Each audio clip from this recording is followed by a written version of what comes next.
I still remember the exact words she whispered that night in the supermarket. Be my boyfriend or lose your job. At first, I thought I'd misheard her. I froze where I stood, right between the fruit aisle and the frozen section, holding a carton of milk like it could somehow shield me from whatever storm I had just stepped into. And maybe I wished it could, because the woman gripping my hand wasn't just anyone. She was my boss, my CEO, Amanda Rose. She held my hand so tightly her fingers dug into my skin. And yet, despite the steel in her grip, her voice trembled. She looked up at me with the same piercing confidence she used in boardrooms. But this time there was something else underneath it. Something raw and fragile. Fear. Real, unfiltered fear. My name is Ethan Cole, 28 years old, analyst at one of the largest consulting firms in Chicago. Not rich, not remarkable, not on any fast track to fame. I'm just the kind of guy who works late, pays rent on time, tries, and usually fails, to cook dinner instead of ordering takeout, and sometimes forgets to buy coffee filters. Getting that job 2 years ago was the best thing that ever happened to me. Until that night, until Amanda Rose, the woman everyone whispered about, the woman executives were scared to breathe near, looked me dead in the eyes and told me to pretend I was her boyfriend. I swear the world tilted for a second, because you must understand something about her. Amanda wasn't just a boss. She was an institution. People spoke her name like it was a title. Brilliant, sharp, unshakable. Men twice my age couldn't look her in the eyes for more than 5 seconds. But under the harsh supermarket lights, she didn't look powerful at all. She looked terrified. Don't look, she whispered urgently. Just hold my hand. Smile. Against every instinct, I listened. Her fingers trembled. That's when I noticed him. A tall, arrogant-looking man pushing a cart toward us, a younger woman hanging on his arm, laughing too loudly. Amanda's ex-husband. It didn't take a genius to figure it out. And suddenly everything clicked. Something inside me snapped into place. So I smiled, leaned closer, wrapped my arm around her waist like this was the most normal thing in the world, and said softly, "Hey, sweetheart, did you find the wine you like?" She blinked, surprised. Then she played along. "Why, yes," she whispered. I did." For half a heartbeat, it almost felt real.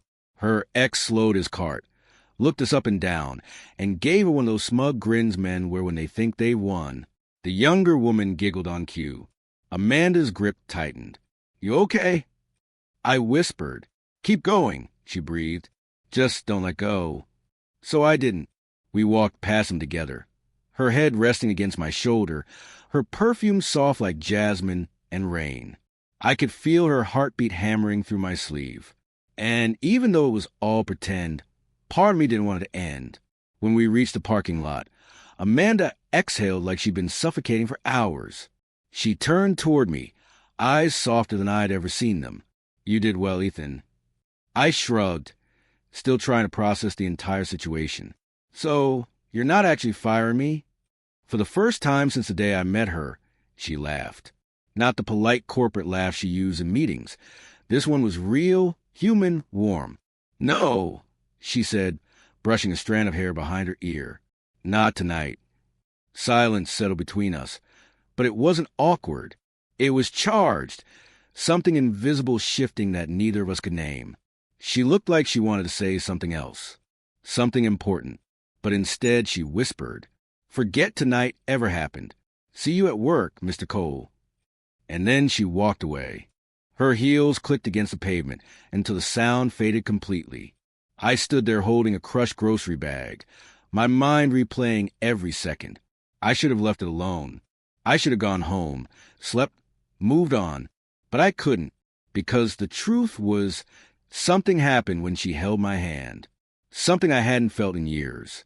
Something real. And I didn't know it then. But that moment in the supermarket was the beginning of the most complicated, beautiful, and dangerous chapter of my life. The next morning, everything felt normal. Too normal. Amanda walked past my desk like nothing had happened. No eye contact, no smile, not even a hint of recognition. She wore her usual armor, a pristine suit, sharp heels, Perfect hair.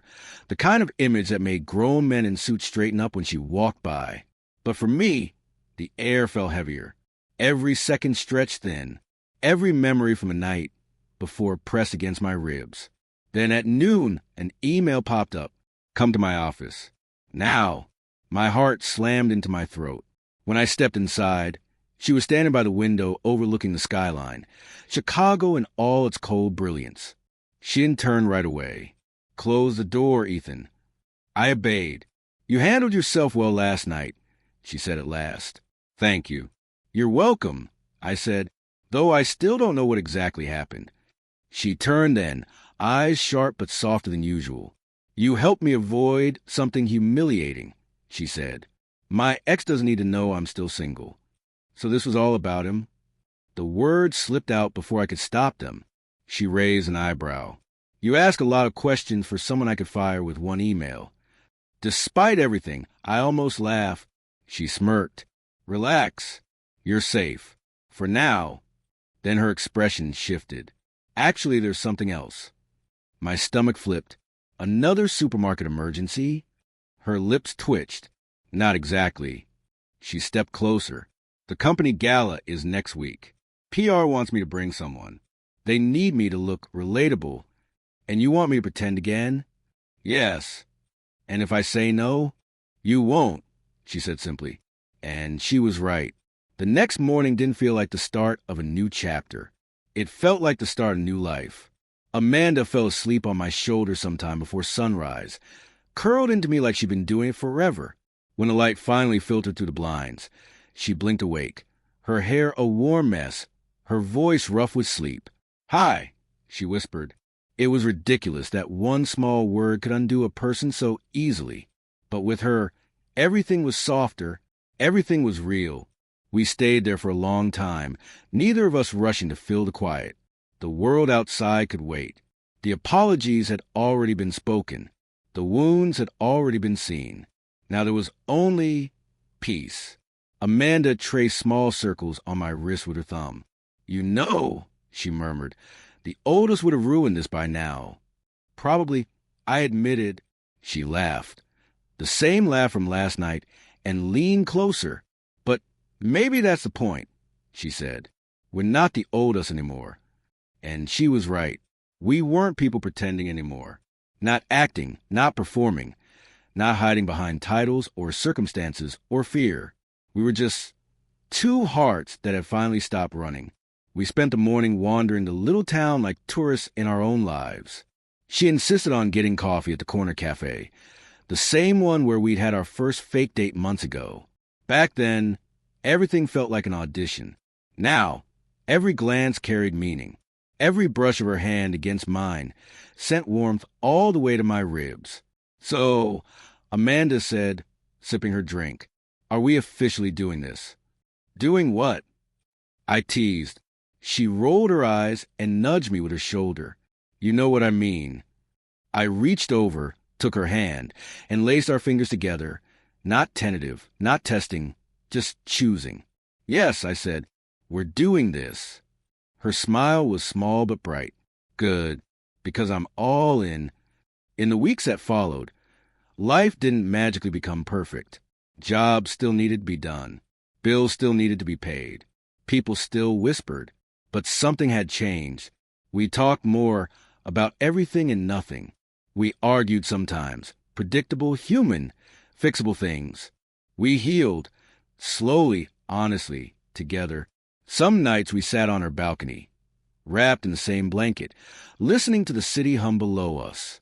Amanda would rest her head on my chest, her breath steady and warm.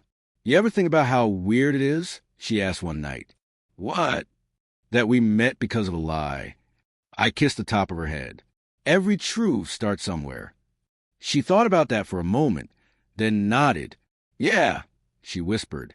I guess our start in the aisle between cereal and canned soup. We laughed, loud, unfiltered, the kind of laugh that only comes from finally being home in someone. Months later, I stood in the same supermarket where it all began. The place smelled the same. Clean floors and citrus cleaner.